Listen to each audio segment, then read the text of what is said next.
Şuna çelik koyunuz. Assalamu alaikum urmаттуу мекендештер, урматтуу Facebook колдонуучу достор. Жалпыңыздарда кутмандуу күнүңүздөр менен бүгүнкү иш күнүңөр ийгиликтүү улансын. Ушул эфирди аягына чейин көрүп, бөлүшүп коюңуздар. Бүгүнкү эфирибиз кайрылуубузда азыр мен столго отуруп алып сиздерге айтып берем. Эч ким көргөн жок. Кармап тур. Баштап.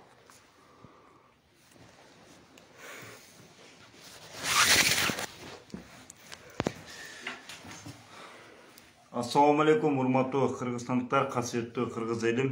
Бүгүнкү кайрылуу сиздер үчүн айрыкча мына чоңдор Камчек Кыдыршаевич, Садыр Нуркожоевич, Курманкул Токтаралиевич, ушу бийликте өкүлдөрүнө мыйзамсыз жер үчүн күйгөн адамдар бүгүн кылмышкер болуп калды. Ошолордун бири бүгүн акыбалы өтө начар, катуу ооруп атат деп врачтар биз социалдык тармактардан көрүп атабыз.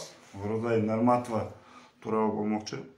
Урматтуу кыргыз элим, ушул биздин өзүбүздүн жер үчүн күйгөн азаматтар, кээ бир эжелерибиз, апаларыбыз, 70ке чыккандары бүгүн мына ушул 5-6 аял түрмөдө отурат, туугандар.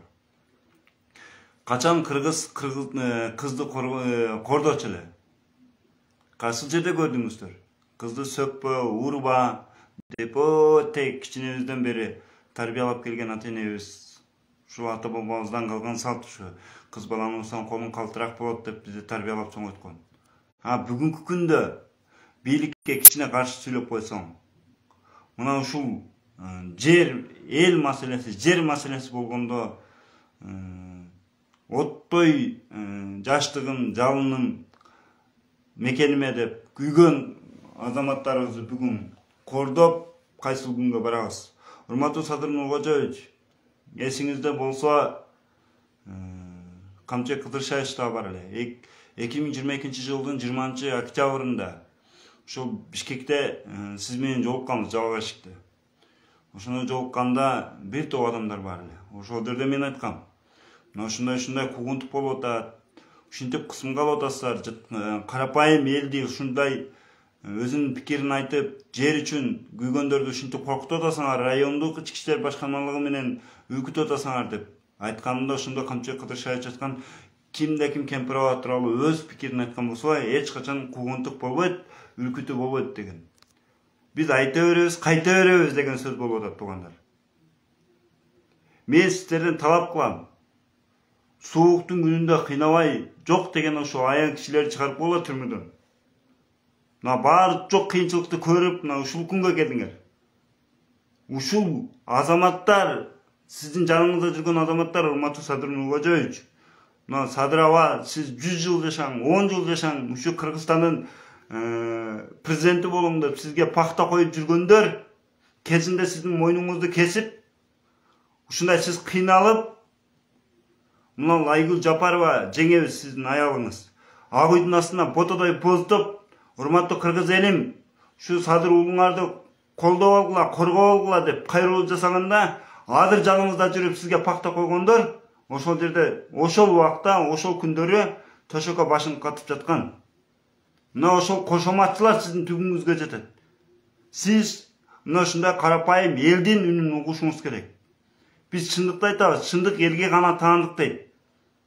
Мына ушул кошоматчылар, ушул депутаттар айрым, ушул пахта коюп, сиз үчүн сүйлөп аткандар, ушулар сиздин түбүңүзгө жетет. Мына түрмөдө жаткан айымдар, ушул мырзаларыбыз жатат. Мына Акыл Айтбаев Казакович, ушулда 4-октябрда мына өзгөндө ушу кемпирабад маселеси боюнча Жалал Башикте жыйын болгондо Камчек Кыдыршаевичтен ошол жерде моундай болот, моундай болот деп карта менен түшүндүрүп атканда, сен 5000 сомдук картаны алып келип үйлүп алып, мага эмнени айтып атасың деп Акыл Казакович ошол жерде урушуп, колуна микрофонду алып, мындай айтканда, чындыкты айтканда чычалап кеткен учур болгон. Акыл Айтпаев, биз жакшы тааныйбыз, ушул Куршаттан болот.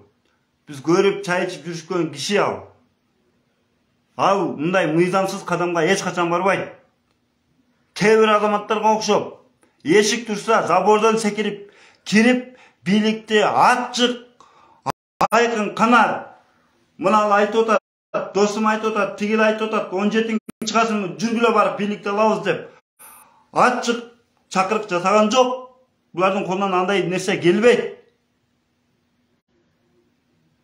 Булар эч качан мыйдамсыз жолго барбайт. Урматтуу Садыр Нуркожоевич, мынал өзүңүз бийликтен канча запкы жеп, канча куугунтук көрүп, ошол жерде 2012-жылы Кумтөр маселесин көтөрүп чыкканыңызда мен башымды кесип коюшуңар мүмкүн, тилимди кесе албайсыңар деген. Мен элдин үнүн жеткирем деп сиз айтып жүрбөдүңүз беле? Ошол Кыргызстандын байлыгы Кумтөрдү көтөрүп жүрүп, бүгүнкү күндө Садыр болдуңуз. Бүгүн биздин ажообуз болуп башкарып отурасыз. Кичине калыстык болбойбу? Урматтуу бийлик өкүлдөрү, 90 депутаттарга кайрылам. Урматтуу эл өкүлдөрү, эл жакшылары, элиталары, азаматтар. Могул жакта 28 активист сызда жатат. Каяктагы пайдасы жок мыйзамдарды кабыл алып атасыңар. Ал мыйзамдар карапайым элге иштейт. Бизге жөнтөгүндө жукасы, жөнтөгү жука адамдарга иштейт. Мына көрүп атабыз. Больницаларга барсак, ВИЧке деп кан текшерип алганга акча алып атат, жана башкаларга алып атат. Биз көрүп атабыз. Мына ошого окшогон коррупционный нерселерди карабай, каяктагы бир элди кыйнап атасыңар. Эркек болсоңор ошол жерде чыгып, силер эл өкүлсүңөр. Ар бириңди эл апарып шайлаган, акаңда калчылдаган эл турат. Бизнесиңден коркосуңар. Гектарлаган жерлерди басып жатасыңар. Кисилер мындай кабинетиңерден колап чыгарып койтат, кекиликсиң деп атат, бөжөкөсүң деп атат, колуңду сындырам деп атат. Ушунчалык коркосуңарбы? Титиреп. Мындай элдин пикирини, элдин үнүн жеткирбейсиңерби? Ар бир көргөн видеого комментарий бериш бул болбойт. Урматтуу Садыр Нуркожоевич, мынал Оразайым Нарматова, Айданбек Ахмат уулу, могул жерде жанагы Алия Сасыкбаева деген апакез отурат, ошол 70ке таяп калган аял. Энебиз. Мына ошогон кылымда кыздын атуулук, кылымда кыздын чачуулук, кыз сыйламаган макулук дейт. Жок деген ошол 5 аялга ырайым көрсөтүп койсоңуз болмок. Зарасы кан чыгып атат деп мына Атыр Абдырахманова деген укук коргоочубуз, акыйкатчыбыз айтып атат. Белгилеп атат ошолор. Сөз эркиндиги. Албетте биз президенттик башкаруу деп тандап алдык эл. Бирок мындай кысым болбош керек да, Садыр Нуркожоевич. Албетте сиз менин видеомду көрөсүз. Кимдир бирөө аркылуу жетет. Бирок чындыкты айтып атам. Мен сизди кетсин, же мончусун, же антысын деген жерим жок. Жакшыбы, жаманбы, Кыргызстандын президентисиз. Биз Садыр жаман десек, жакшы бирөө Садырын бербейт да. Бул күндөр дагы өтөт. Эртең башка күн дагы келет.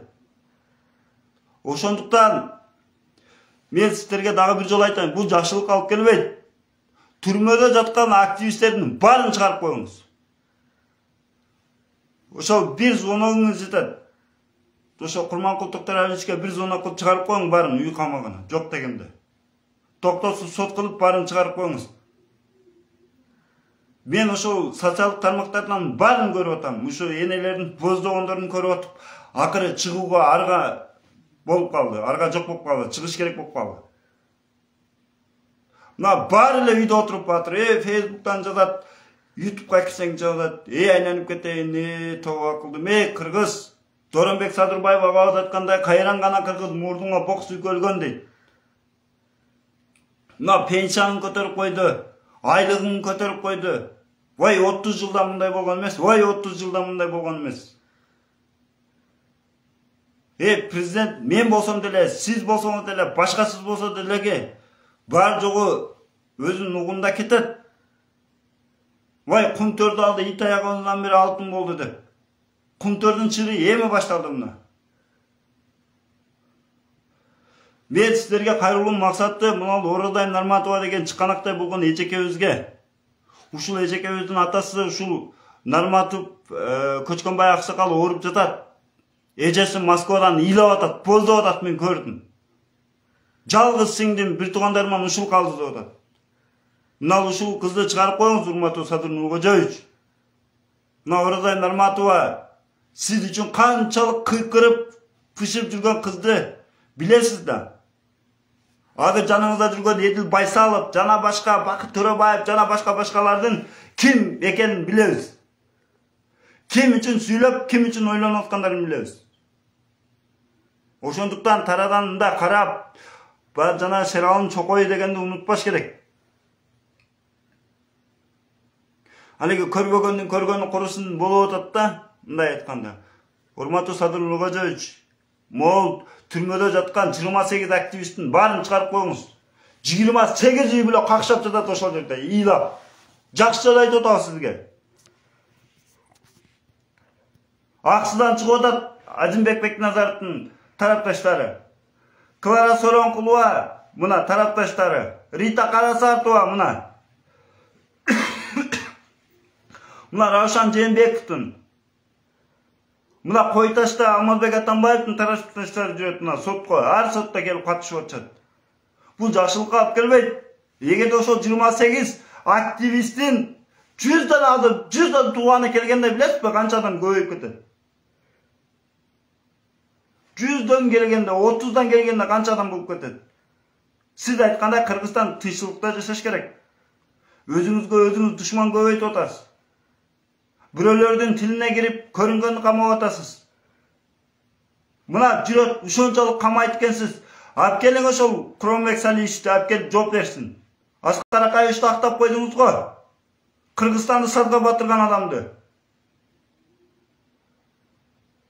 Ошо завод фабрикаларды сатып берген адамдарды аксыда 6 адам өлдү деп мына азырга чейин аксылык туугандар айтып жүрөт.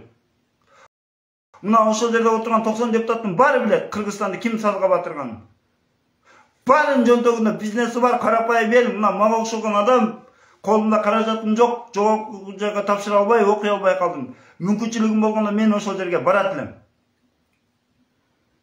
Мына дипломун чырын кылдыңыз. Ким бийликке секирип койсо кабинетинен колап чыгарып коесуз, сөгөсүз, уясыздар менен.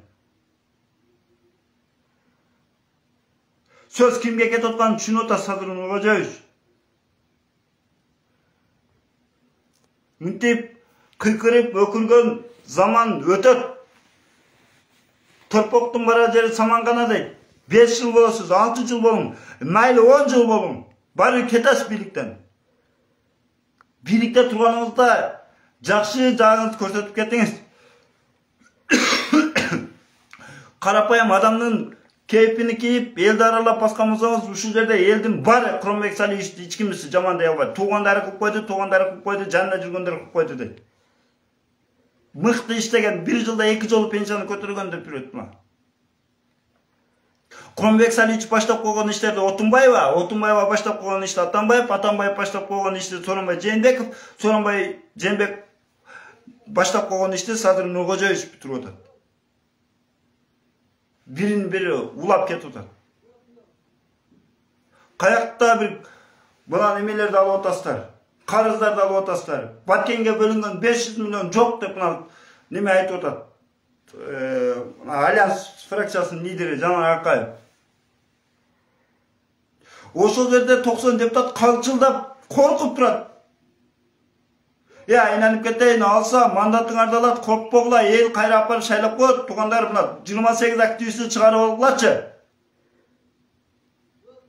Бар үйдө отуруп батыр болот мага.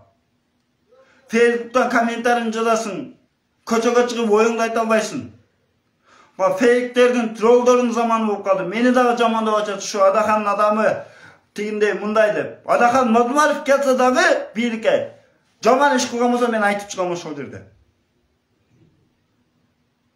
Ошол Акыл Айтбаев дагы депутат болуп караган болсо, Акыл Айтбаевдин мен дагы айтам ошол жерде. Оразай Нарматованын ошол жерде айта албаган сөздөрүн мен да айтам. Ошол жерде айта албадың, укугуңдан пайдалана албадың деп. Баш kesmey бар, тил kesmey жок дейт. Эл өзүндө элек жок дейт. Ve çındıkты biri aytiş gerek da. Bada teke barıp aytkanda жүгүрүп жүрүp кол чогуп атабыз. Жүгүрүp жүрүп. Ben geçe gördüm spektaklde oşul 4-nji oktябрда, 20-nji oktябрда. 20-nji oktябр Bişkekte boldu, 4-nji oktябрда Özgön'ün administratorunda boldu. Men görüp geldim oşol jerde. Bari sizdin ozuңuzdu karap turat. Sadır Nurgajoviç de.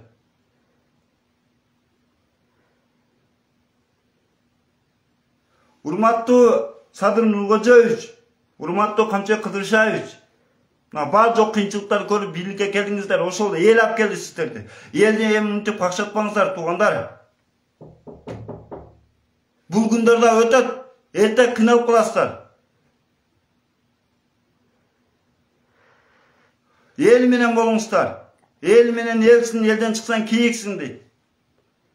Мына элди кыйнаган президенттер каякта отурат, элди кыйнагандар каякта жүрөт, өз тупурагына келе албай, зар болуп. Елді оңдош керек. Мол Орадаев Нарматова деген чыканактай болгон кызыбызды чыгарып коюңуз, Садыр Нургожоевич. Бул кыздын аркасында сизге окшоп жана Камчак Кыдыршаевич мактангандай аркасында миллиондогон электораты жок. Тишинин кирин соруп, Москвада өзүнүн тиричилигин кылып, анан кичине өзүнүн пикирине, жарандык пикирине кыргызмын деген мынандай улутту кармап, ошол жерде чыгып өзүнүн пикирин айтып койгон үчүн Москвадан бери алып келип камап койдуңар. Күчүңөр жатса барып Азиз Батукаевди алып келип камагыла. Каякта жүрөт билесиңер. Мына Данияр Үсөновду алып келгиле. Бир кичинекей кыздан коркпогула. Ол кичинекей кыз силерди же жыгач менен же бирдеке менен башыңар жарып койбойт. Силер анын тилинен коркуп атасыңар. Эгерде эртең Орадаев Нарматовага бир нерсе болсо дагы актанып чыгасыңар. Мына шалакылык болду, түрмөдө ушундай болду деп. Мынтип эл эскерткенде токтобойсуңар. Билгениңерди кылып атасыңар. Иштегиле, мен силер кет дебейм. Урматтуу Садыр Нургожоевич, урматтуу Камчак Кыдыршаевич, мен силер кет дебейм уже. Силер уже баягы тамырланып алдыңар уже. Бар жок жакты колго алып алдыңар. Больница карайт, мектеп карайт, садик карайт. Бар жок жак силердин колуңарда. Ташбака учабы десе ошолор учпашын билет, бирок силер үчүн учат деп айтат ошолор. Мына аксакалдар да калуу сөзүн айтып чыгып койсо болмок. Жерлерден. Урматтуу Садыр, эсиңе кел балам, мына 28 активистти чыгарып койду. Булар жер үчүн чыкты. Мына Атай Бейшенбек жаш активист ушул. Жана башкалар ушул, мына Бектир Асанов, мына саясатчылар. Bir egarda жүрдүңөр эле го, bir egarda. Досум деп бири-бириңерди.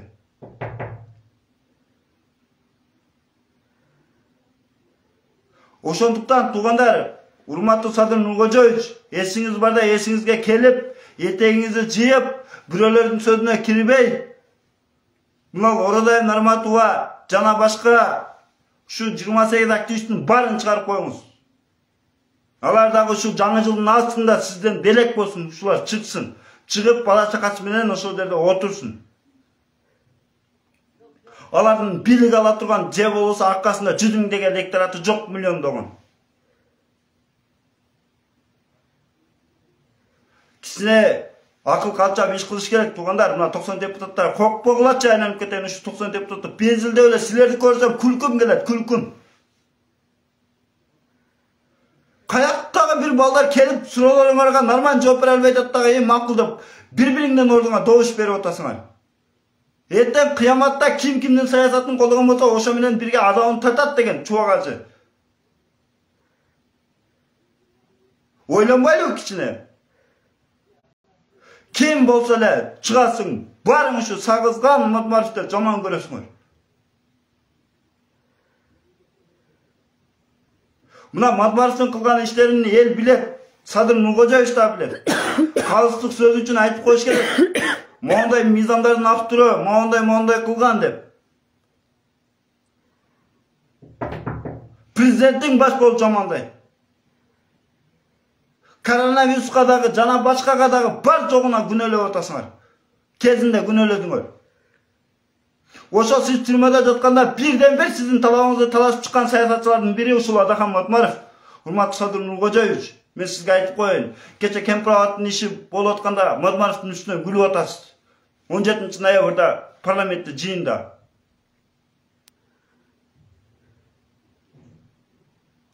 Kempiravadga doğuş bергендерди титиретип коркутуп атасыңар баарыны. Баары иштен кетти. Ошол Талант Мамутов досум деп жүргөн адамыңыз ошол жакшы кылды. Кемпиравадга каршы добуш берип, төрөгөрлүктөн кетип, ушун жакшы кылды. Тарыхта атым жаманат менен калбасын деп. Мына президенттик шайлоодо, парламенттик шайлоодо vay elim biz münteöz, anteöz dep toşokta жаткан саясатчылар. Кыргыз силерге шайлоодо эле керекпи? Чыгып оюңарды айтып койбойсуңарбы?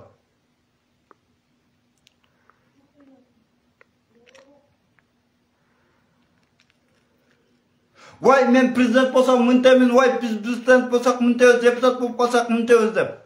Элдин башын айландырасыңар. Мына 28 активист камалып, Кемпирабад Мала артында турган туунун bir чекеси жери болчу. Vay элик башкарат, буландай болот деп. Эртең булар дагы кетет, башкалар дагы келет, ошондо көрөбүз.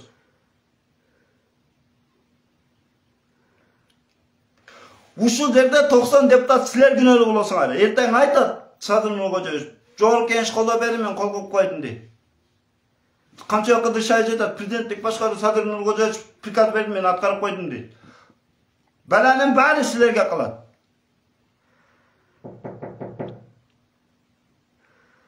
Кичине намыска келип, урматтуу элим, кичине акыл калчап иш кылыңыздар.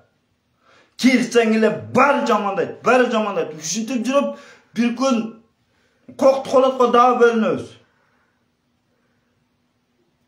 Урматтуу Садыр Нуркожоевич, урматтуу Камчек Кыдыршевич, сиздерден сураныч. Мына жаңы жылдын астында 4-5 күн убакыт калды, 10 күн. Ушу 28 активисттин баарын чыгарып коюңуз, ушу жаңы жылга сизден белек болсун.